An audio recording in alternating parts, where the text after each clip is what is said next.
Do you guys remember back when TV shows used to run for a whole year, and then during the summer they'd play the reruns, and then the next year they would start a new season? Well, back then is when I first saw Ellen DeGeneres, and I thought she was funny, so I had to work my schedule around her to make sure that I saw her show. If I were to miss it, I'd have to wait all the way until the summer to catch it again. I never knew that her show would be the first one on TV where the lead character would be a gay person. Ellen DeGeneres became and stayed a success, despite the fact that she was a woman, a gay woman.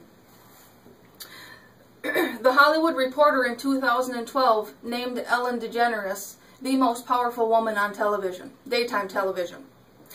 Oprah Winfrey, who had owned that title until she retired her own show, was quoted as saying, "Being truthful allowed the audience to fall in love with her." So in 1997, the television world found out that Ellen is gay.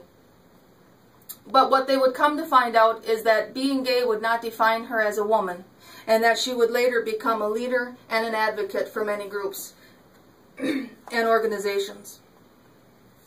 Ellen wanted to start her life as a veterinarian, but she felt that she didn't have the book smarts to get it done. While publicly speaking, she felt nervous, and she turned to comedy to alleviate that fear. Since then, she had been offered opportunity to do stand-up.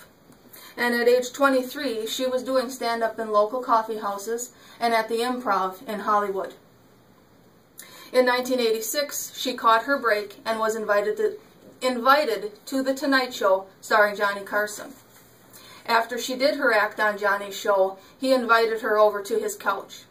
Now, if you remember the Johnny Carson show, not everybody who did an act on his show was invited to speak to him. And so the fact that she was meant that she was good, and that opportunity was very rare. So after she was on the Johnny Carson show is when she got her start doing stand-up. And she was seen on The Tonight Show with Jay Leno. She was on the Late Night with David Letterman. She was on Later with Greg Kinnear. She was on the Oprah Winfrey Show and Good Morning America. And so after years of success as a stand-up, that's when she landed that show, Ellen. Ellen was quoted as saying, "People need to have all kinds of examples and heroes on television who stand for something." But Ellen's role as a gay leader did not come easy.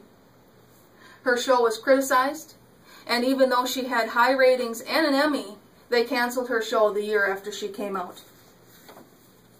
But despite that, Ellen was already a celebrity, and she enjoyed a lot of other things. My favorite thing that Ellen has done was in the Disney Pixar movie Finding Nemo. She had this little song as Dory the fish, where she would sing, "Just keep swimming, just keep swimming." And so throughout her career, which is still going strong with her talk show, The Ellen DeGeneres Show, people still look at her as a gay person. Not that there's anything wrong with that. But people realize that Ellen is still nice, and she's still very funny. Her friend Wanda Sykes was quoted as saying, "Ellen took a bullet for everyone else. To come out today is a celebration, not a kiss of death, and we have her to thank for that." Ellen's show doesn't have an agenda, which is why so many people like it. But every now and then she does use her show, and one example she uses is to speak out against bullying for kids with gay and transgender parents. Now, bullying in general happens to kids for many different reasons. It happens to redheads with freckles. It happens to teens with acne. It happens to overweight kids. And if that continues for more than a short period of time, kids can turn to the world of drugs and alcohol. So to have Ellen as a voice for them is a blessing. But to be a success isn't always as hard as it is to stay a success.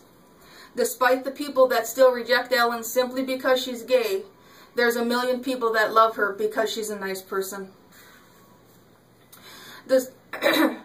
Ellen was quoted as saying, "Here are the values I stand for: honesty, equality, kindness, compassion, treating others the way they want to be treated, that's what I feel are traditional values.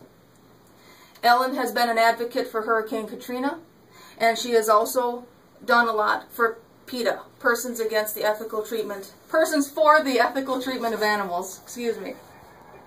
In fact, PETA named her Woman of the Year in 2009. Ellen also enjoys a successful career because you can see her as a spokesperson for JCPenney, American Express, and CoverGirl. Now, I want to close by telling you that as I looked through the list of women in power, I chose Ellen because she is gay, and I did that for my brother. My brother was gay, but he thought that he could never ever tell. And by the time it became socially acceptable to be gay, it was too late. He was already addicted to drugs and alcohol, and he died of an overdose 2 years ago. So Ellen is a blessing to have as an advocate, and she may even have saved some lives. Thank you.